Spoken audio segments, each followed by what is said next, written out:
Hey guys, welcome to the All-Ireland Senior Football Final Preview with Audi Galway brand ambassador Shane Walsh. I'm your host Dennis Finbar Cronin, and today I'm delighted to be joined by you again this year, Shane, to chat all about the All-Ireland Football Final, which is happening this weekend.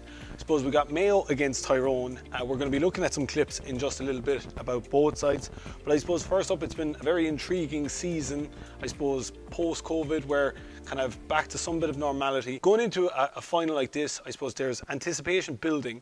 What do you think is going through the minds of each team in the build-up to the final Saturday?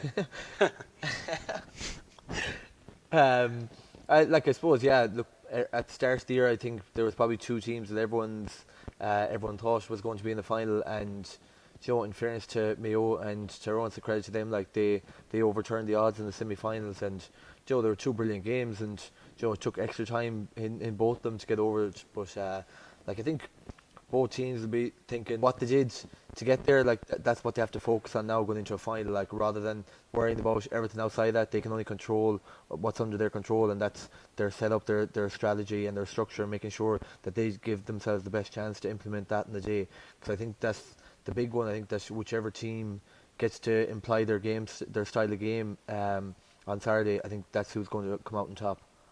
Brilliant. And I suppose looking at it, I suppose we'll start with the Mayo camp. I suppose from their last two matches, they've really been a team of two halves. Do you think they'll have to do the full 70 minutes, from start to finish this time, or do you think they can get away with perhaps playing like they did in the first half in the Connacht and the semi-final?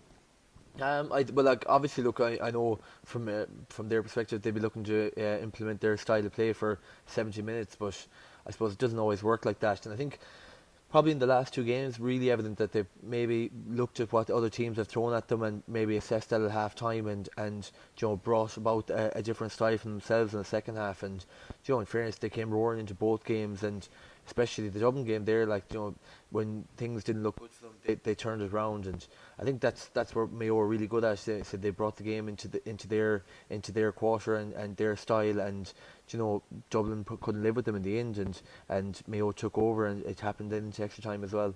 So Shane, I suppose with Mayo, we're going to take a quick look at some of their, I suppose, the key matchups that they got right on the day against Dublin. So Shane, first up, we're going to be looking at this clip of Mayo. Do you want to talk us through this while I hit play?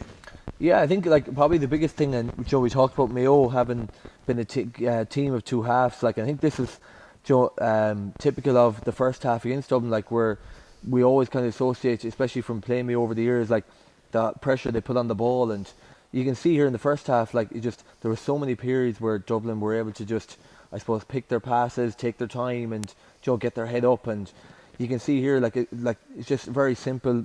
Ball been moved around to man space, no pressure on the ball.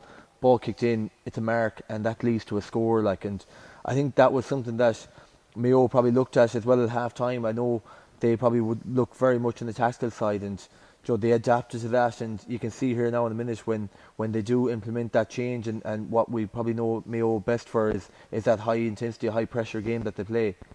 Shane, what we'll do now is actually we'll look at more of the second half performance, and you can actually talk us through this part as well. Yes, as I said, as alluded to there earlier, was that in the previous clip you could see that there wasn't as much pressure getting on the ball here, but as you can see here, then even from this free, and Kilkenny probably won the best at securing possession, and I suppose his decision making on the ball is always very high. It's something he's well known for, and you can see here, I suppose Mayo have pushed up and got touched tight in their men. It leads to a turnover then, and we always said, I suppose, going into any game, Conor O'Callaghan's probably one of their best ball winners, and that ball was disrupted there. Mayo got a turnover on it, and then they were able to build, and this is what I suppose typifies Mayo's second half, and the change of style was that instead of Dublin building and being able to saunter up to the 45 inside the 65 and just picking passes at will, Mayo then starts to get their hands on, get pressure on the ball, and also got pressure on the man receiving the ball. And you can see here then that as a result of that, they were able to bring the ball to the field themselves, Dublin on the back foot, and the ball comes into their sharpshooters like Tommy Conroy here, kicks a brilliant score, and that was predominantly what Mayo did over and over again in the second half, and it led to them coming back into the game and eventually going on to win it. So Shane, I suppose there are some really great examples of, I suppose, them changing. How important is it during the match to get those tactics slightly tweaked so that you can really go and kind of implement stuff at halftime properly for the second half and turn your fortunes around.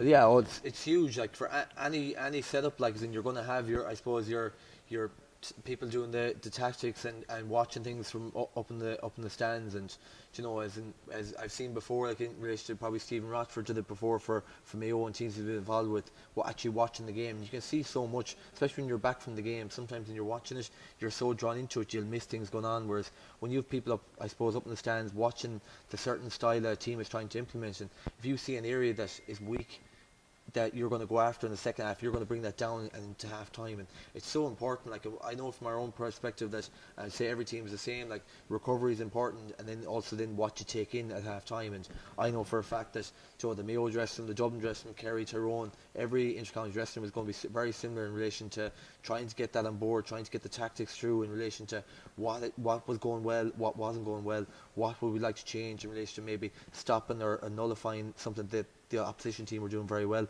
and where can we hit them then to really make them pay as well.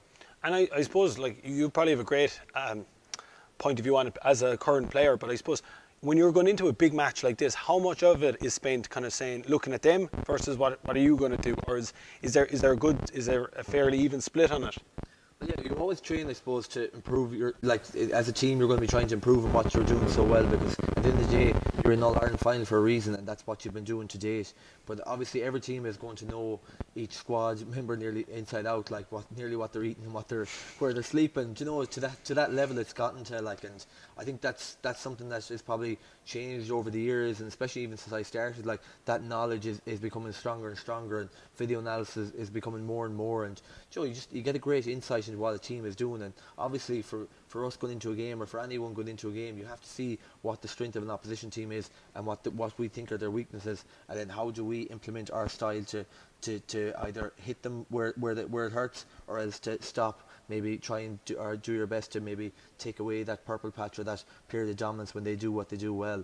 And like, that's something I think that everyone is trying to perfect. Some teams will do it better than others, and generally they're the teams that will go out and win. Well, that's really interesting to hear, because I was looking at a lot of kind of speculation about the All-Ireland final in preparation for this, and I suppose that's something that seems to be really kind of up in the air, because I suppose these two teams, they're very alike in a lot of ways, but I suppose they're coming against each other now, and it's going to be a really interesting matchup.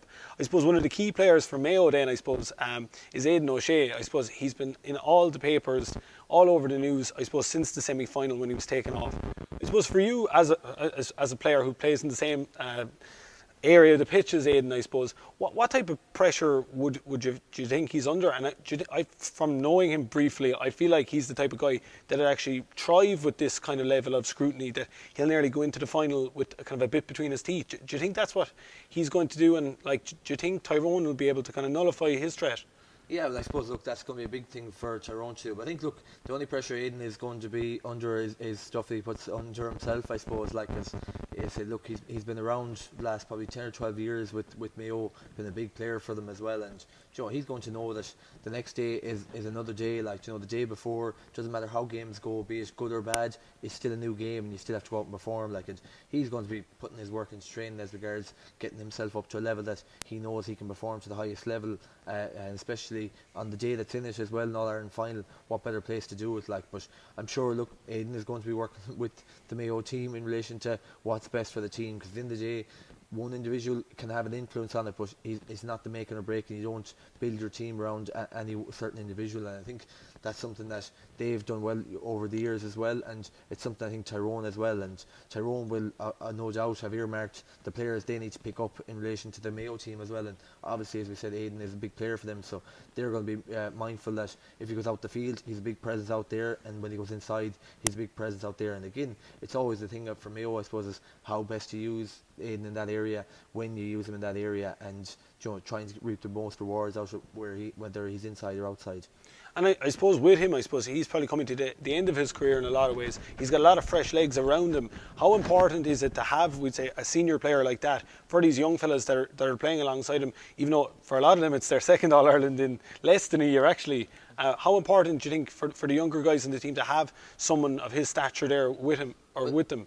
Yeah, I think look, as in any player that I suppose has been around, and especially with the experience that they have as well in relation, even like Lee Keegan as well. There, like you know, they're that calm and presence in the dressing room that as a young player you'll be excited and you'll think they'll come around every single year. Whereas they, while I suppose Mayo have been in a lot of All Irelands over the last 10 or 11 years, they still, it's all about that match day, preparing as best you can, and no doubt the lads will be saying to them, look, what we've been doing again. It always goes back to what you've been doing has got you here. Getting excited about the media or getting excited about your supporters, like it's all nice and good and well, and they mean the best. But is that the best we're getting involved at? No, it's not. Like and you have to focus on what you've been doing, focus on your own game, and bring that to the team's trainings, and then you're going to bring it to the games. Brilliant, and I suppose. Switching gears, then we're going to have to take a look at Tyrone. I suppose a lot of people based here in the West probably maybe don't know Tyrone as well. You've probably played against them on numerous occasions. What I suppose are Tyrone's main threats as a team when you're coming up against them, particularly now for Mayo? Who should Mayo I suppose be looking to nullify on the day? It's probably like Tyrone are such a well-balanced outfit. Like I suppose we've always I think been saying that they probably don't have the likes of a Peter Canavan anymore. That's that one player that you really say is going to bring everything together. In fairness, it's a sign of a really strong team that they don't need that kind of presence there. They have the likes of your Conor Myler, Darren McCurry has shot the lights out for most of the year this year. And then you have Conor McKenna back from Australia. Serious athlete. Scored 2 goals the last day.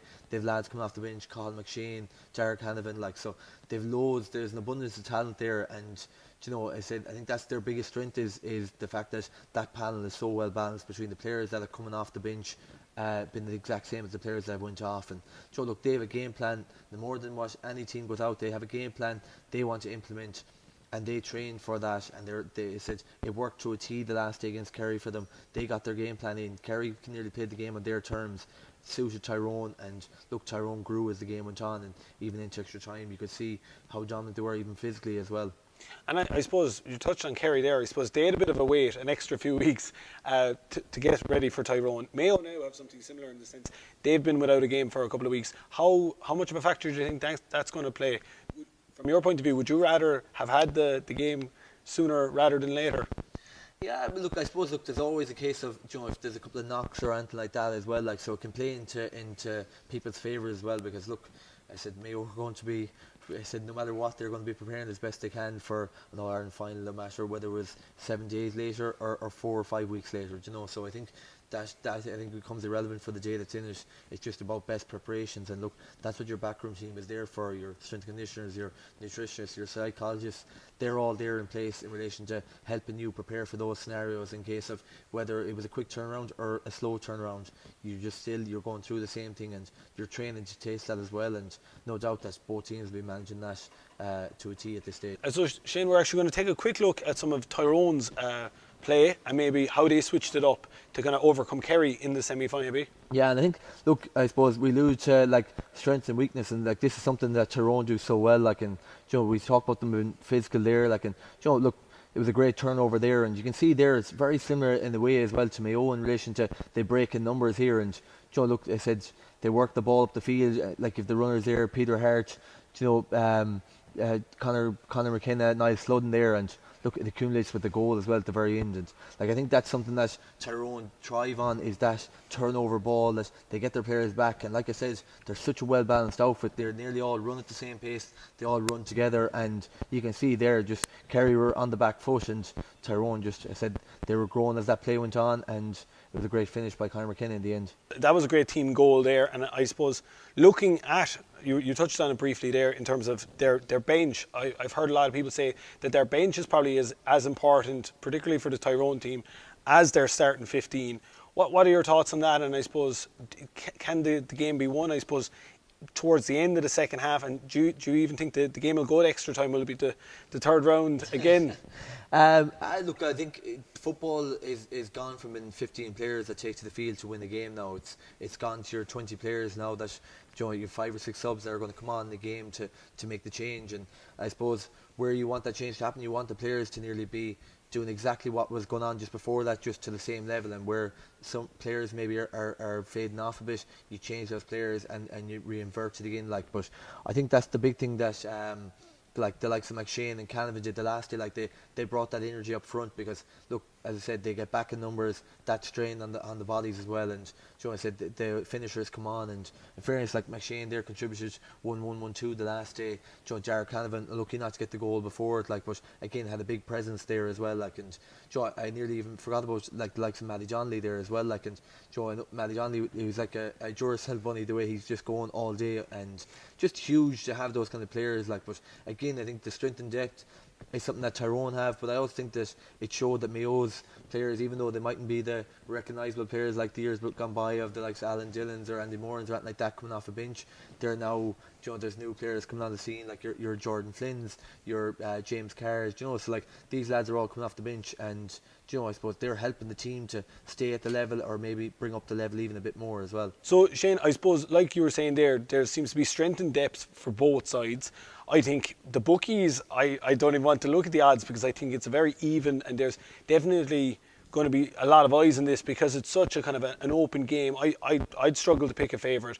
For you, who do you think is the favourite, if there is one? And I suppose the ultimate question, who do you think is going to take home the Sam Maguire at the weekend?